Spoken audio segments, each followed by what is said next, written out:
بینەرانی خۆشەویستی تەلەڤیزیۆنی پەرتەو ئەم کاتتان باش. سایی ئارمانم وە لەگەڵ باقی هاوڕێیانمە بەرنامەی ئەمڕۆی بەشی کوردی تەلەڤیزیۆنی پەرتەوتان پێشکەش دەکەم. لە بەرنامەی ئەمڕۆیە سەرەتا و توێژێکمان دەبێت لەگەڵ سەلامی زیجی ئەندامی مەکتەبی سیاسی حزبی کۆمونیستی کرێکاری ئێران حکمەتیست سەبارەت بە جموجۆڵەکانی دوایانەی لایەنگرانی داعش یا سەلەفیەکان لە کوردستانە بەتابەت لە شاری سنە کە گوایە خۆیان دەرخستووە لەناو بازاڕەکانە ئیبرازی وجودیان کردووە. سەرەتا ئیجازە بدەن لە سەلامی زیجی بەخێراتم بکەم. سەلامی زیجی بەخێر بۆ بەرنامەی ئەمڕۆ. زۆر سپاس دەکەم. سڵاو ڕێزمەیە بۆ ئێوە و بۆ بینەرانی تەلەڤیزیۆنی پەرتەو. سەلامی زیجی، کومیتەی کوردستان لە ڕاگەیاندنێکە باسی لەوە کردبوو کە جەماعەتی لایەنگرانی داعش یا سەلەفیەکان لە کوردستانە و بەتابەتی لە شاری سنەوە دوێنێ چەند ڕۆژ لەوە پێشیش لە شاری بانە گوایە ئیبرازی وجودیان کردووە. چەندە ئەمەیان سەحەتی یان نا زۆر معلوم نییە، بەڵام ئەوەی سنە کومیتەی کوردستان ڕاگەیاندنی لەسەر داوە. ئەکرێت سەبارەت بەم ماجەرایە بۆ بینەرانی تەلەڤیزیۆنی پەرتەو ڕوونکردنەوەی بدەیت، تەوزیحاتی بدەیت؟ بەڵێ بەداخەوە هەواڵایەکی لەم چەشنە لە شارەکانی کوردستانە وجودی هەیە. ئێمە هەروەک پێشتر سەبارەت بە ڕووداوەکانی عێراق زۆر بە ڕۆشنی وەکو حزبێکی کۆمونیستی و مەسئول سەبارەت بەم ڕووداوانە قسە و باسمان کردبوو. باسمان لەوە کردبوو کە ڕووداوەکانی ئەوڕۆی عێراق مەسەلەی داعش، سناریۆی ڕەش لەوێ، هەرسەندنی شەڕی قەومی و ئاینی و تەبدیلکردنی کۆمەلگای عێراق بە کوشت و کوشتار و سەربڕین و لابردنی هەر چەشنە لە شێوازێکی مەدەنی هەر فقط بۆ عێراق نابێت ئەم ئاوارە لە عینی حاڵات قوربانیانی ئەوڵی بەداخەوە خەڵکی بێدیفاع و لاوار و مناڵانی شارە جۆرا و جۆرەکانی عێراقن، بەڵام دەست باڵا پەیداکردنی هێزی کۆرەپەرست لە عێراق و سناریۆی ڕەش ئەتوانێت ڕەنگ بداتەوە لە ڕووداوەکانی ناو ئێران. بەو دەلیلەی خودی کۆمەلگای ئێران بە تەواوی واکسینە نییە لە بوونی جەریاناتی کۆنەپەرستیوە و بەتایبەت لە ژێر دەسەڵاتی ڕەشی کۆماری ئیسلامی کە خۆی ئەو حکوومەتە بەشێکی گرینگە لە داسەپاردنی سناریۆیەکی وا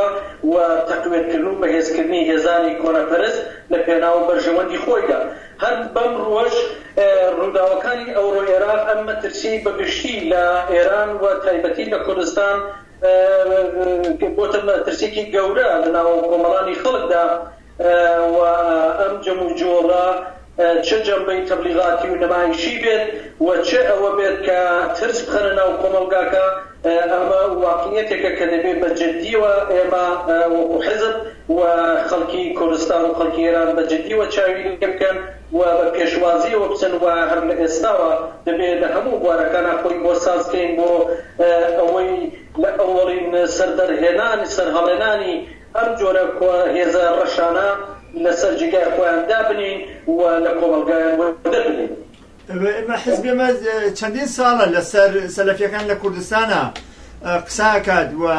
ئەو کات کە لە شاری سەقز نوێژی مەیتیان بۆ بن لادن خوێن و ئەم زەنگی خەتەرە لە واقعە حزبی حکمەتیست بۆ کومیتەی کوردستان بەتایبەت ئشارەی پێکرد. لەم سەردەمەیە چەندە ئەمە گرنگی زیاتری هەیە و خەڵکی کوردستان بۆچی بێ بە حەساسیەتەوە وەری بگرن؟ مەسەلەکەی ڕۆشنە. خەڵکی کوردستان پێما بێ هەموو کەس ئێستا لە کاناڵی میدیاکانەوە لە کاناڵی ئینتەرنێتەوە وەحشیگەریەکانی ئەوڕۆی عێراق ئەبینن و گرنگی ئەم قەزیە لەمەیە. ئەگەر هێزی ئازادی خواز و کۆمۆنیست و سکولار لە کۆمەلگای ئێران و کوردستان دەستی باڵا پێیانەکە، هێزی کۆنەپەرست ئەتوانێت سناریۆی وا لە کوردستانیشە بخڵقێنێت و حەساسیەتی قەزیەکە لەمایە. ئەوەی کە لە عێراق ڕوویدا تەجروبەیەکی بێ ئەندازە گرینگە، بەداخەوە چەند تەجروبەیەکی زۆر تاڵ و غەمگینە بۆ خەڵکی ئەوێنە، بەڵام لە عینی حاڵە ئەتوانێت دەرسێکی گەورە بێ بۆ کۆمەڵانی خەڵکی کوردستان کە لە کۆمەلگای عێراق هیچ هێزێک بە ناوی قەوم، بە ناوی ئاین، بە ناوی سونی و بە ناوی شیعە یا عەرەب یا کورد نەتەنیا نەیتوانیوە بەرپەرزدانەوەی هێزە کۆنەپەرستەکان بێت بەڵکو خۆیان بەشێکن لەو سناریۆ ڕەشا و خۆیان بەشێکن لە دروستکردنی سناریۆی وا لە کۆمەلگادا و لە ئێران هەروەک باسم کرد گرنگی ئەم مەسەلە لەمایە لە کۆمەلگادا بە چاوێکی ئاوەڵەترەوە چاو لەبووە زیاتر بکەن ئەگەرچی کوردستان و خەڵکی ئێران بەگشتی جیاوازیەکی تایبەتی هەیە فەزای شۆڕژێرانە لەوێ زۆرە هێزی چەپ و کۆمۆنیست هێزیان هەیە و خەڵکەکە بە دەرەجەیەک هۆشیاریان لەسەرەوەیە بەڵام بەهۆی واقعیەتی کۆمەلگاکە ئەویش بوونی جمهوریەتی ئیسلامی بوونی فەقر و بێکاری و گرانیکی سەرسام ئاوەر و لەوێدا کۆماری ئیسلامی هێزە ئیسلامیەکان ئەتوانن ئەم خەڵکە قوربانی بکەن بەکرێیان بگرن و نەتەنیا جمهوریەتی ئیسلامی و هێزە کۆنەپەرستەکان وڵاتانی تری وەکو عەرەبستانی سەعودی و قەتەر و وڵاتانی تریش بۆ دروستکردنی سناریۆی خۆیان بەربەرەکانەکردیان بە ئیستیلاح لەگەڵ کۆماری ئیسلامی بۆ ئەوەی ئێرانیش بەجۆزنەوە ڕۆڵەتی ئازادی خوازانەی ئەو ڕۆی جەماوەر لە ئێران تێک بدەن و تەبدیلی بکەن بە شێوازی سووریە و عێراق دەست ئەبەنە ناو ئەو ڕووداوانە ئەم هێزانە چەکدار دەکەن قەولی بەهەشتیان پێدەن پوڵ و پارەیەکی گرنگە لە نەختیاریان و بەداخەوە لەم ڕێگایەدا وەختێک خەڵکانێک ئومێدێک نابینن ئاسۆیەک نابینن لە بێکاری و برسێتی و بەدبەختیان کولی خۆیان ئەفرۆشن و هیچ ئیمکان و دەرەتانێک کۆژیان نابینن زۆر بەراحەتی ئەم بەشە لە کۆمەڵگا ئەکەوێتە ناو داوی ئەم هێزە کۆنەپەرستانەوە و فریویان ئەخۆن و دەبن بە چەکداریان و پێیان پەیوەست دەبن ئەیتر ئەوان ئەو خەڵکێکی ئەم کارەکە ئەم دوا ڕۆژە نابینێکە پەیوەستبوونی ئەوان بە هێزی کۆنەپەرستی وە ئەبێ بە سەرنجامەکەی ئەبێ لولەی فەنگەکانیان دەگەڕێنێتەوە بۆ دایک و باوکی خۆیان بۆ خوشک و برا و کەسوکاریان بۆ کۆمەلگاکە و وایان لێ ئەکەن دەستیان بە خێنی برا و کەسوکار و خوشک و ئازادی خوازان سوورەکەن و تەیهیەکەن بە هێزێکی کۆنەپەرستی وەحشی وەرە کارێک کە داعشیکە هەر بەم پێیە ئەگەر لە ئێستاوە ئەم ئاگاهگەریە نەبەدێن ناو کۆمەلگا ئەگەر لە ئێستاوە ئەم حەقیقەتانە نەبێتە واقعیەتێکی بۆ هەموو لاوان و ئازادی خوازان لە کۆمەلگای کوردستانیشا ئێمە ئەلارەقمی هەموو جیاوازەیەک کە لە کۆمەلگای کوردستانی ئێران و کۆمەلگای ئێران هەیە بەداخەوە ئەتوانین بڵێن ئەگەر خۆی بۆ سازەکەی ئەکرێن شێوازێکی وە لە ڕێگای ئەم تاقمانەی کە ئێستا نمایشەدەن سەبحەی ڕۆژێ دەستکەن بە کوشتاری ژنان دەستەکەن بە قەتڵ عامی کۆمۆنیستەکان دەستەکەن بە هەر کەسێک کە مەشروب و سیگارە خۆ مەشروب ئیستیفادە نیەکە دەستەبەن بە هەر کەسێکە بە ئیستیلاح ناچێت دەسیب بەسەر بیرروڕاوی کۆنەپەرست و وەحشییانی ئەوانە و هەر کەسێک زەڕەیەک بۆی ئازادی خوازی ئینسانێتی تیابێ ئەوانە دەستەکەن بە کوشت و کوشتاریان بۆ کۆمەلگاکە تەبدیلەکەن بە قانونی جەنگەڵ حاکم دەکەن و هیچ شێوازێک لە مەدەنی لە کۆمەلگادا نایانە جا بۆیە ئەمە حەساسیەتە لە ئێستاوە زۆر بە گرنگی چاوی لێ بکەین زۆر بە وشاریوە چاوی لێ بکەین و لێرەوە تاکید کەم هیچ کام لەم کارانە لە ڕێگای پەیوەندگرتن بە کۆماری ئیسلامیەوە گزارشداری ئەمان بە هێزەکانی جمهوری ئیسلامی نەتەنیا چارەسەر ناکرێت بەڵکو من بە ئاشکراییوە دەڵێم جمهوری ئیسلامی بە وردی ئاگداری جەموجۆری هەموو ئەم هێزانەیە لە شاری سنە لە شاری سەقز لە شاری مەریوان لە بۆکان لە زۆر جێگای دیکە وەختی هێزە سەلفیەکان و هێزە کۆنەپەرستی ئیسلامیەکان بە ئاشکرا چالایکانەیە جمهوری ئیسلامی ئاگای لەمانە هەیە مزاحمەتیان تا ئێستا بۆ هیچ کلایەکانی جەد ناکە و پێی وایە لەم ڕێگایەوە دەتوانێت شێوازی ئازادی خوازانە لە کۆمەلگا زڵیاوازکە فەزای دژی ژنان پەرە پێ بدرا ئەوە لە شارێکی وەکو سنەکە مەشهورە بە شاری سوور تبدیلی کا بە شارێکی ڕەش لە ڕێگای قانونی ئیسلامی و هێزە ئیسلامیەکان و مزگەوتەوە ئەمە جمهوری ئیسلامی نەفتی خۆی لەما بۆیە لە ڕێگای جمهوری ئیسلامی و نەتەنیا ناتوانین هیچ نوع بەربەرەکانی لەمانەکەی بەڵکو جمهوری ئیسلامی خۆی دەستکردە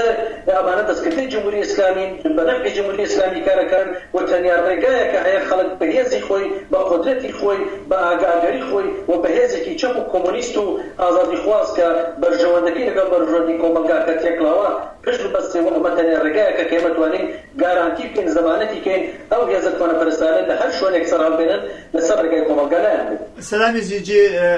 ڕخسەت بدە بە ئەوڕن دوو مەسەلە هەیە یەکیانەوەی کە سەرجەم بۆ ئەوەی کە کەسانێکن لە ناو سەلەفیە ممکنە ئەو سناریۆ ڕەشەی کە ئێستا لە عێراقا ڕوویدا بۆ ئەو درندەی و وەحشیگەریەی کە لە خۆیان نیشاندا ئەمان تەسەورێکی وان نەبوو بێ بە لە هەموو شتێک پامێکی تابەتی هەیە کە ئەگەر نەکەونە زەرکاوێکی و وەحشیگەری هاو فکرەکانیان کە لە عێراق و لە سووریا بەخەرجێدەن و هەر لە ئێستاوە دەستیان لێ بچێشنەوە یاننا ئەمە پرسیارێکە کە ئەتوانێت مەترەح بێت بۆ کەسانێکە ئەم ڕیزەیان گرتوۆتە بەر بۆ ئەو جار پاشان دێ بەسەر پرسیاری چیکە فەرموو زۆر ئاشکرایە ئەو کەسانی بە هەر دەلیلێک چ لە ڕێگای بە ئیسرا قبولکردن بۆ باشتر وایە بڵێن فری و خواردنی پرۆپاگەندی ئیسلامی و مەسەبی ئەم گروپانە پێیان پەیوەست بوون چ لە ڕێگای ئەو جێگایەوە کە ئەم هێزانە وەک باسم کرد لەلایەن وڵاتانی جۆرا و جۆرەوە پارەی و ئیمکاناتێکی زۆریان دەنە اختیار بۆ فریودانی ئەم خەڵکی کە ئیمکاناتی ماڵیان نییە وە بێکارن و ئاسوودێکی ڕوون لە بەرامبەری خۆیان نەبینن زۆر معلومە داوایان لێ بکەیت پێش ئەوەی دەستیان بە خوێنی هاوڵاتیانی خۆیان خەڵکی شارەکەیان خەڵکی گەڕەکەکەیان سوور بێت دەبێت پاشەکێ بکەن بە بکارە ئەوان دەبێت ئەوان دەبێت سوور بزانن کاتێک کەوتن ناو بڵۆسەی شەڕەوە کەوتنە ناو ئەو کاتەیەوە کە مێزە کۆنەپەرستانە قدرەتێک لە خۆیان ببینن تازە دەرچوونیان لە ناو ئەوانە کەمە ناتوانن بە دڵخوازی خۆیان بەجێیان بێڵن ئەمانە ئەیان بەرمە ناو شار و ئەمانە تازە بەجێهێشتنیان سەختە بۆ نایان و هەتا ئەم وڵات و ئەو وڵاتیان پێەکەن پەیوەندیان لەگەڵ کۆمەلگا لەگەڵ دایک و باوک لەگەڵ کەسوکار لەگەڵ هەموو کەسێک دەپسڕێنن وەکو ئینسانێکی وەحشی پەروەردەیان دەکەن و تەنیا شتەیە کە حاڵی سەربڕین و کوشتنی خەڵکەکەیە و هیچ ڕێگایەکی دیکەیان بۆ نایان پێش ئەوەی ئینسان بگاتە ئەو مەرحەلە لە خۆبێگانە بوون لەو مەرحەلە لە وەحشیگەری ئێستا بە کاتی خۆیەتی فکر کاتەوە دەست لەمانە هەڵبگرێ بەجێیان بێڵێ ئەوزاعی ئێستای ئێران ببینێ کە ئەمانە لە حەیوان دڕەندەتر بە گیانەکەونە گیانی ئینسان ڕەحم و ئینسانیەت و شعور لەمانەدا معنی پەیاناکە پێشەوەی بگەن بە مەرحەلەیە ئێستا بانگەوازی ئێمە ئەوەیە بە زوویترین کات ڕێزەکانیان بەجێ بێڵن ئەمانە ئێمە معرفیکەن سەرانیان و خەڵکی ناوچەکە و گەڕەکەکانیان لێهان بدەن لە شار و لە گەڕەک و لە دیهاتی خۆیان وە دەریان برێن و لەم ڕێگایەوە خزمەتێکی گەورە بەوە بکەن کە ئەم هێزە کۆنەپەرستانە و جمهوری ئیسلامی داوێک نەنێتەوە پیلانێک نەنێتەوە بۆ کۆمەلگا کە سەفەی ڕۆژێ کۆمەلگای کوردستانی ئێران و کولی کۆمەلگای ئێرانیش بکەن بۆ وەزیێتە نالەبار و پڕمەترسێکی ئێستا لە عێراق و ئەمانە دەبین. سەلام یزیدجی دیارە زەرفێتی ئەوان معلومە بۆ ئەوەی کە زەرفێتی کۆمەلگا زەرفێتێکی کە ڕادیکالیزم و مرۆڤ ئینسان دۆستی لە کۆمەلگای ئێرانە وجودی هەیە بەتابەت لە شارەکانی کوردستانە و ئەم لایەنە ئێرتجاعی و کۆنەپەرستانە پێگەیەکی وایان نییە بۆ ئەوەی کە تەواوەن کۆمەلگا لەم خەتەرە مەحفوظ بکرێت حزبی حکمەتیست و بە تایبەتی ڕەهبەری گاردی ئازادی چ پلانێکی هەیە بۆ ئەوەی کە کۆمەڵانی خەڵکی کوردستان ئاگادار بکاتەوە و ڕێکیان بخات کە لە هەموو شارەکان یەکگرتوانە بتوانن هێزێک پێک بێنن کە پشت بە جمهوری ئیسلامی نەبەسن بەڵکو جمهوری ئیسلامی کە خۆی داعشێکی کە لە 36 ساڵی ڕابردووە ئەوەی نیشانداوە بتوانن لەگەڵ داعشە تێج بشێنن. چ ڕێگەیەک هەیە؟ ئەوەڵین کار ئەوەیە بەگشتی لەگەڵ لەسەر واقعیەتە هاودەنگ بی ئەوەی کە ئێستا ئەم هێزانە پێک دێنێت دووشتە یەکیان بیرروباوەڕێکی دژی ئینسانیە بیرروڕای قەومی و نژادپەرستی و بیرروڕای مەسەبی و ئیسلامی لە هەر نوعێکی سونیە شیعەکەی هەر کامێکی ئەمانە لە هەمووی مێژوو و بەتایبەت لە ساڵیانی ئەخیرا و ئێستا لە عێراقا جیا لە دژایەتی لەگەڵ ئینسان لەگەڵ بەشەریەت لەگەڵ تەمەدۆن لەگەڵ عێشق لەگەڵ زندگی لەگەڵ شارەوانی لەگەڵ ئەمانە دژ لەمانە زیاتر دژە هیچ شتێکی دیکەی بۆ کۆمەلگا نییە ئەم واقعیەتە ببینی و نەفرەت پێیا بکەین لە باوەڕی قەومی لە باوەڕی مەسەبی و لە پرۆپاگەندی مەسەبی کە هەموو ناوەڕۆکەکەی کردن بە دژی یەکتری ئینسان کۆمەلگا بە دژی یەکتریە باوەڕی مەسەبی و ئاینی قەومیەکە شەڕ ببوو لە سەلامی زیجی کاتەکەمان زۆر کورتە تکایە بچێت سەر ئەسلی مەطلب حزبی حکومەتیست بۆ گاردی ئازادی چ پلانێکی هەیە و خەڵکی کوردستان چۆن بانگەوازەکە مەجالمان زۆر بانگەوازەکەمان ئەوەم عەرزە کردی ئەوە دەبێت ئەم هۆشیارێ ببێت و ولا قدمي بعديدا هیچ ڕێگا حەلێک و ئالتەرناتیویەک بۆ کۆمەلگای نە ئێران و نە کوردستانیە بەبێ ئەوەی خۆیان لە ڕێکخراوەی خۆیان کە ئەمڕۆ گاردی ئازادیە و تایبەتی بۆ بەرەکانەکردن لەگەڵ خەتەراتی وا لە کۆمەلگادا دروست کراوە و خەریکە پەرەئەسەندرێ بۆ هێزە پەیوەستن لە شۆڕ و کۆڕ و کۆمەلگای خۆیان وحدەی گاردی ئازادی لە 4 کەس و 5 کەس و لەو حەدانە دروستکەن لەگەڵ ئێمە پەیوەندی بگرن خەڵکی ناوچەکە تەشویقکەن لەگەڵ بەگاردی ئازادی پەیوەست بن گاردی ئازادی هەر هێزی ئەم خەڵکەیە لە ناوچەکە بۆ سەنگەرێکە مقاومەتێکە بۆ ئامادەبوون بۆ بەرەکانەکردن لەگەڵ خەتەرێکی وا و هەر هێزێکی وا بانگوازی ئێمە ئەوەیە هەر ئێستا لە هەر شوێنێک هەر کام لەم هێزانە چ لەباری تەبلیغی و چ لەباری عەمەلی و حوزب پێیاکەن فەورێن بڕژێنە سەریان پڕشەقیان کەن لە شارەکە و لە دێ و لە ناوچەکە و دەریان بنێن بانگوازی ئێمە ئەوەیە خەڵکەکە خۆیان مستەرلەحکە لە هێزەکانی گاردی ئازادیە لەگەڵ ئێمە پەیوەندی بگرن و لەوە دوودڵی نەکەن لە هەر شوێنێک هێزێکی کۆنەپەرستی وەکو سەلفی یا داعش یا هەر کامێک لەوانە بە چەکەوە لە کۆشێک و حزوری پێیان کرد بەبێ ڕاوەستن لێیاندن و پرش و بڵاویان کەن لەو شوێنە دەبێت لە ناوچەکە دەربن ئەمە فەراخانێکی ئەمەیە ئامادەگیەکە بۆ کۆمەلگای کوردستان و ئەمە دەکرێەوە لە گۆڕەدایەوە بانگوازی ئێمە ئەوەیە خەڵک بەم واقعیەتە ئاگا بێت و باوەڕی بەوە بێت کە بەبێ دروستکردنی هێزێکی مقاومەتی مسلحانە میلیسی تودەی و گاردی ئازادی ئیمکانی بەربەرەکانەکردن لەگەڵ هێزی کۆنەپەرستی وا نییە و چ بۆ بەردەرکردنی ئەمانە و چ بۆ بەربەرەکانەکردن لەگەڵ جمهوری ئیسلامی ئێمە دەبێت بکەین و حتای گاردی ئازادی لە هەموو شار و کارگا و دیهاتەکانی کوردستانە دروستکەین بانگوازی منەوەیە خەڵک